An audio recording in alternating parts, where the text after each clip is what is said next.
Movie Lovers, welcome back di In Movie Channel. Movie Lovers, kali ini aku akan membawa kalian bernostalgia ke tahun 2002 di mana film Chalo Iskladai dirilis. Dan film ini disutradarai oleh Aziz Sejawal. Film ini juga dibintangi oleh artis ganteng dan cantik yang bernama Govinda dan Rani Mukherjee. Nah, buat kalian yang belum pernah nonton atau yang gak ada waktu buat nonton film ini berjam-jam, cocok banget nih kalian tonton alur film Chalo Iskladai, di mana menceritakan tentang penggemar berat bernama Papu yang mengidolakan artis cantik bernama Sapna yang kesepian. Tak sengaja bertemu dan membuat kesepakatan besar dalam keadaan mabuk untuk membuat Sapna dalam masalah besar. Daripada penasaran, yuk kita langsung masuk ke alur ceritanya. Tapi jangan lupa untuk terus dukung ini Movie Channel dengan klik tombol subscribe, like, dan share.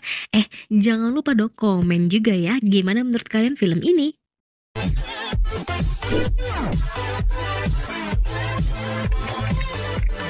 Cerita ini dimulai dari kehidupan seorang pemuda bernama Papu yang merupakan vokalis band. Namun ia selalu membayangkan atau menghayal bernyanyi dan menari bersama idolanya, artis cantik bernama Sapna. Papu merupakan pemuda yang sebenarnya bersifat ceria atau periang, namun ia sering digertak atau ditekan oleh neneknya yang ia panggil Dadi, yang galak dan dominan. Tidak hanya memukulnya, sang Dadi pun memberikan uang saku sebesar 50 rupiah per bulan. Terang saja uang sebesar itu tentu tidak cukup bagi pemuda seusianya. Yang paling menjengkelkan Papu karena neneknya juga melarangnya untuk nonton film-film yang dibintangi artis pujaannya Sapna. Suatu pagi, Papu tak sengaja bertemu dengan teman masa kecilnya bernama Bobby. Sementara itu ternyata diam-diam Sapna telah memiliki kekasih bernama Rahul yang ia akui saat diwawancarai di stasiun TV. Dan saat ini Rahul memberitahukan kalau tanggal 20 nanti, bulan ini mereka akan menikah. Wah, tentu saja Sapna sangat bahagia. Nah, karena Sapna akan menikah, Papu pun menjalani hubungan dengan Bobby. Tapi saat Papu membicarakan pernikahan pada si nenek, ternyata si nenek ini menolaknya guys. Karena tak setuju dengan Bobby yang seorang penari. Katanya sih tunggu 10 tahun lagi untuk menikah, ucap si nenek. Mengetahui hal itu, Bobby langsung ingin bunuh diri guys. Papu berusaha untuk mencegahnya. Bobby pun memberikan dua pilihan pada Papu, antara mengorbankan dirinya atau membunuh neneknya. Tidak ada jalan lain lagi, kata si Bobby. Akhirnya Papu pun bertekad untuk membunuh sang nenek dengan memasukkan racun ke dalam kopi si nenek, kemudian memberikannya. Setelah meminumnya, si nenek pun langsung meninggal. Dan ternyata itu hanyalah hayalannya si Papu. Saat ia sadar, ia langsung menumpahkan kopi yang akan diminum sang nenek. Tentu saja si nenek langsung murka.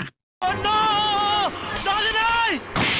Dan langsung mendapatkan tamparan lagi dari sang nenek. Karena kembali ditampar, ia pun bergumam, seharusnya tadi kubiarkan saja si nenek meminum kopi itu. Papu tidak menyerah guys, ia mencoba lagi untuk membunuh si neneknya yang lagi beribadah dengan terompet besar. Tiba-tiba si nenek tertunduk dan tak bergerak. Papu pun mengira si nenek telah meninggal. Saat ia berterima kasih pada si trompet, tiba-tiba si nenek bangun kembali dan langsung memukul si Papu. Ternyata si nenek tadi lagi bermeditasi guys, dan menyumpel kupingnya dengan kapas. Di sisi lain, Sapna datang ke rumah Rahul dengan banyak hadiah. Tapi ia kaget melihat Rahul dengan wanita lain sedang mandi di kolam renang.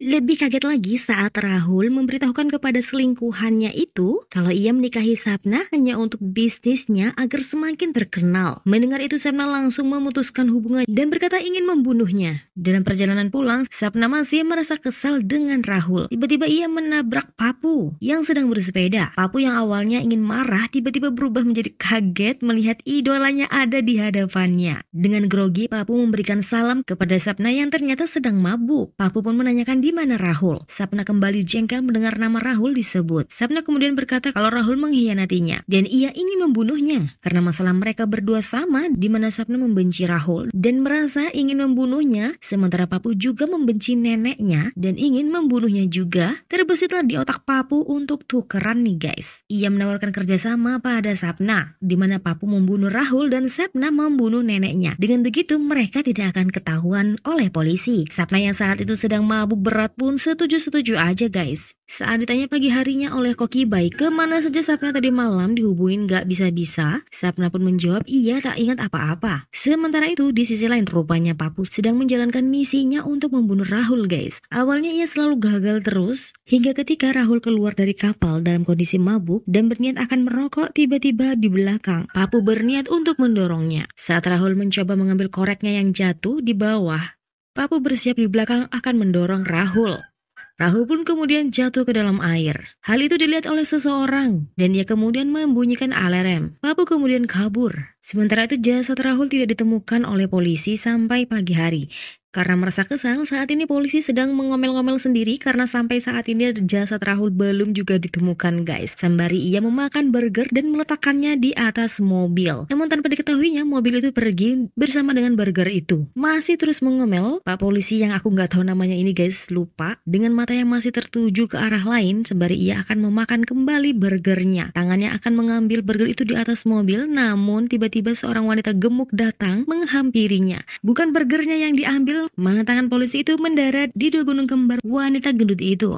Polisi itu langsung mendapatkan tamparan dari wanita itu guys. Untung saja saat suaminya Sementara datang, itu, sang istri pun mau memaafkan polisi Papu ini. yang memberitahukan kalau ia telah selesai menjalankan misinya membunuh Rahul. Sekarang giliran Sapna membunuh neneknya. Sapna yang masih belum mengerti hanya terdiam dan mencoba untuk berpikir. Selanjutnya Sapna bertemu dengan Papu di jalan. Di sini Sapna baru ingat tentang perjanjian mereka berdua malam itu. Ia pun memberitahukan Koki Bai tentang hal ini. Ia juga bilang kalau malam itu ia tidak sadar menyetujui kesepakatan itu karena mabuk. Esoknya Papu kembali menemui Sapna. Sapna berkata ia tidak bisa melakukannya. Sapna juga mengancam akan melaporkan Papu ke polisi. Papu tidak takut karena jika ia ditangkap ia akan menyeret Sapna dan asistennya juga. Karena itu Koki Bai membawa Papu ke gangster untuk memintanya membunuh neneknya. Tapi Papu justru membuat Koki Bai yang jadi babak belur guys di sana. Sampai di rumah sakit pun Papu masih mengejar Koki Bai untuk menanyakan keberadaan Sapna dengan mengancam memukul tangan dan kakinya, bahkan menaburkan bubuk gatal. Koki Bai akhirnya memberitahukan kalau Sapna pergi ke Renikat. Akhirnya Papu dan neneknya pun pergi ke Renikat. Neneknya sangat senang karena memang di sana ternyata punya rumah besar dan banyak hartanya. Papu bahkan kaget melihat kekayaan neneknya. Bahkan Papu berpikir kalau neneknya sekaya ini, lalu kenapa selama ini dia cuma diberi uang jatah per bulan cuma 50.000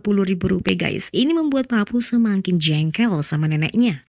Papu akhirnya pun menemukan di mana Sapna. Ia kemudian memberitahukan kalau ia datang ke Renikat bersama dengan neneknya karena ternyata di Renikat neneknya punya rumah besar. Dengan begitu Sapna tetap bisa menjalankan tugasnya untuk membunuh sang nenek. Papu bahkan menunjukkan peta rumahnya dan letak di mana kamar tidur neneknya. Papu juga memiliki sidik jari Koki Bai di koreknya Rahul. Jadi mau tidak mau mereka berdua harus mau. Namun saat beraksi bukannya langsung membunuh sang nenek, Koki Bai justru memberitahukan yang sebenarnya kepada sang nenek kalau ia disuruh cucunya untuk membunuh dirinya dan berniat akan memasukkan cucunya ke dalam penjara. Tapi ternyata itu bukanlah neneknya melainkan si Papu sendiri. Ia tahu kalau Koki Bai pasti akan menipunya, jadi ia sengaja mengirimkan neneknya ke kuil. Papu kembali mengancam Koki Bai dan Sapna dengan mengingatkan kalau dia punya sidik jari si Koki Bai dan menakut-nakuti Koki Bai jika dia ditangkap polisi, lalu apa yang akan terjadi pada hidupnya. Nah, setelah ditakut-takuti, Koki Bai akhirnya mau membunuh neneknya Papu. Dan malam itu Koki Bai datang ke rumah Papu. Dia menaruh bius di sapu tangan untuk membius neneknya Papu, tapi justru mengenai dirinya sendiri. Masih setengah sadar, si Koki Bai berusaha mencari si nenek yang ternyata ada di belakangnya dan memukul si Koki Bai hingga bius tadi kembali mendarat di wajahnya sendiri. Meski begitu Koki Bai masih bisa berjalan dengan sempoyongan dan bukannya berhasil membunuh si nenek, ia pun kabur karena nenek ternyata menembaknya berkali-kali. Papu yang saat itu datang dan melihat selendang neneknya mengira kalau neneknya udah dead, tapi si nenek pun kemudian muncul dan memukulnya saat Papu menari-nari kegirangan. Papu pun bertanya dari mana si nenek dengan membawa senjata. Neneknya pun berkata kalau tadi ada pencuri dan aku berhasil menembaknya berkali-kali sembari kegirangan.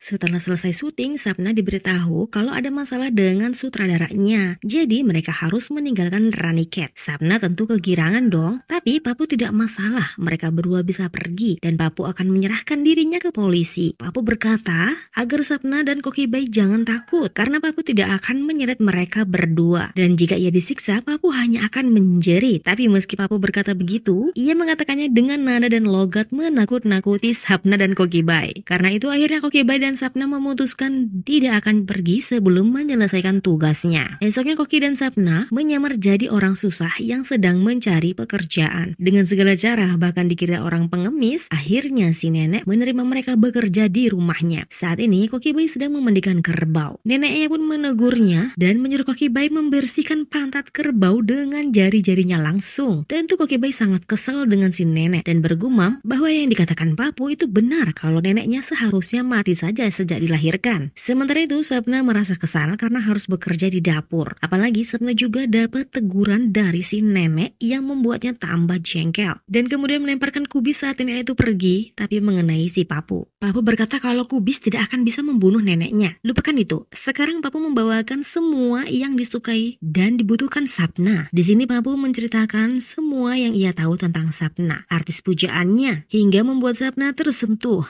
Sementara itu Kokibai kembali bereaksi untuk membunuh si nenek dengan bantal. Tapi kali ini gagal lagi karena seseorang datang dan menegurnya. Suatu ketika Sapna dan Papu sedang makan di luar guys. Beberapa pria di sebelah meja mereka sedang memuji-muji Sapna. Tapi pujian itu berujung tidak sopan, membuat Papu menjadi marah. Sementara kejadian itu berlangsung, seseorang telah berhasil mengambil gambar Sapna. Sapna yang tak tahu pun pergi setelah memperingatkan pria-pria itu untuk berlaku sopan pada idolanya, yaitu dirinya. Kokibai masih belum menyerah guys. Ia kali ini memasukkan sesuatu dalam minuman untuk si nenek. Tapi tiba-tiba beberapa polisi datang. Rupanya kali ini si nenek bertemu dengan calon menantunya, seorang polisi, untuk dijadikan calon istri Papu. Namun saat Kokibai akan pergi, nenek memanggilnya dan menyuruhnya untuk menyuguhkan air minum pada mereka. Sebelum ia pergi, seseorang mengambil air yang dipegang oleh Kokibai dan memberikannya kepada calon menantu si nenek untuk memberikan kepada calon mertuanya, yaitu nenek itu sendiri. Tapi saat nenek itu akan meminumnya, ia melihat Kokibai yang melotot melihat nenek akan meminumnya. Karena itu nenek pun menyuruh Kokibai untuk minum air itu sendiri. Dan alhasil, untung saja Kokibai masih selamat. Kemudian Kokibai pun memberitahukan pada Papu bahwa neneknya telah menyiapkan calon istri untuk dirinya. Mendengar itu Papu pun kemudian bersiap untuk merampok semua harta si nenek dan berniat akan pergi alias kabur. Namun saat itu Sapna datang dan kemudian membaca sebuah surat yang dilempar Papu dari lemari. Itu surat neneknya untuk Papu. Dalam surat itu, nenek menuliskan betapa dia sangat mencintai Papu. Neneknya juga sangat senang melihat Papu tumbuh menjadi orang yang baik. Si nenek juga memberikan semua hartanya untuk Papu. Papu yang mendengar itu langsung menemui sang nenek yang telah terdiam dan tak bergerak. Papu langsung menangis dan meminta maaf atas semuanya. Ia benar-benar menyesal. Tapi tiba-tiba nenek bangun dan memukulnya. Papu yang melihat itu pun sangat senang. Neneknya masih hidup. Kali ini dia berharap neneknya umur panjang. Rupanya si nenek tadi lagi meditasi seperti biasanya guys. Dan Papu selalu mengira kalau neneknya meninggal saat bermeditasi. Si nenek kembali menampar dan memukul Papu. Tapi kali ini Papu bahagia dan tidak kesal saat dipukul oleh neneknya. Papu bersyukur karena Tuhan menyelamatkannya dari dosa besar. Tapi tiba-tiba Bobby pacarnya datang dan menanyakan soal neneknya apakah Papu telah berhasil membunuhnya. Papu menjawab kalau dia tidak jadi membunuhnya. Bobby pun kembali meminta Papu untuk memilih dia atau neneknya. Kali ini Papu memilih neneknya dan menyuruh Bobby pergi. Malam harinya Papu bertemu dengan Sapna yang akan kembali pulang. Tapi Sapna bertanya pada Papu apakah ia benar-benar mau membunuh Rahul. Papu berkata tidak, ia memang pergi untuk membunuh Rahul. Tapi Rahul begitu mabuk dan kehilangan keseimbangan kemudian terjatuh ke dalam air. Sapna berkata itu berarti aku benar. Pria baik sepertimu tidak akan bisa membunuh siapapun. Kemudian mereka pun berpisah diiringi air mata. Saat di rumah tanpa sepengetahuan Sapna, seseorang diam-diam masuk ke dalam rumahnya. Saat Sapna lagi nonton Titanic. Orang tersebut kemudian menuju kamarnya dan meletakkan sesuatu dalam lacinya. foto. Sementara itu, polisi menemukan kartu identitas Papu, guys, dan menangkapnya. Papu kemudian dipukuli dan disiksa, tapi Papu tetap tidak mau berkata kalau dia yang membunuh Rahul. Polisi pun terus menyiksanya. Sementara itu, Sapna yang mengetahui Papu di penjara, kemudian ia menemuinya. Papu melarang Sapna untuk datang lagi karena jika tidak, ia akan terseret dalam masalah. Papu berkata, meskipun ia digantung, ia tidak akan membawa-bawa Sapna. Sapna berkata, tapi kenapa? Papu mau memberikan hidupnya. Papu hanya menjawab karena dia hanya penggemar Sapna satu-satunya. Apapun akan ia lakukan. Saat di rumah, Sapna mendapatkan telepon yang mengancamnya dengan foto-foto saat bersama dengan Papu di Raniket. Orang tersebut memerah Sapna dengan meminta uang 450 juta. Jika tidak, ia akan mengirimkan foto itu jatuh ke tangan ICP. Sapna pun kemudian mempersiapkan uang itu dan menyuruh Koki Bai untuk memberikannya kepada orang tersebut. Dan ternyata orang itu adalah polisi itu sendiri, guys. Jadi polisi ini sengaja mengikuti Sapna ke Raniket untuk mencari bukti-bukti yang berhubungan dengan kematian Rahul. Tapi bukannya menyerahkan ke polisi, ia malah justru menggunakan bukti itu untuk memeras Sapna meskipun Rahul masih hidup. Ya, ternyata Rahul waktu itu ditemukan masih hidup oleh warga dan kemudian ditahan oleh polisi itu. Tapi sekarang polisi itu akan benar-benar membunuh Rahul. Namun sebelum itu terjadi, Papu dan polisi lucu dan imut itu datang. Ternyata bawaan polisi yang imut ini, guys, sebelumnya telah curiga dengan bosnya itu, bahwa bosnya ada main di belakang. Perkelahian pun dimulai. Polisi kemudian menodongkan pistolnya pada Papu. Tapi tiba-tiba si nenek datang dengan motornya dan kedua pistol di tangannya dengan kerennya menembakin para penjahat itu.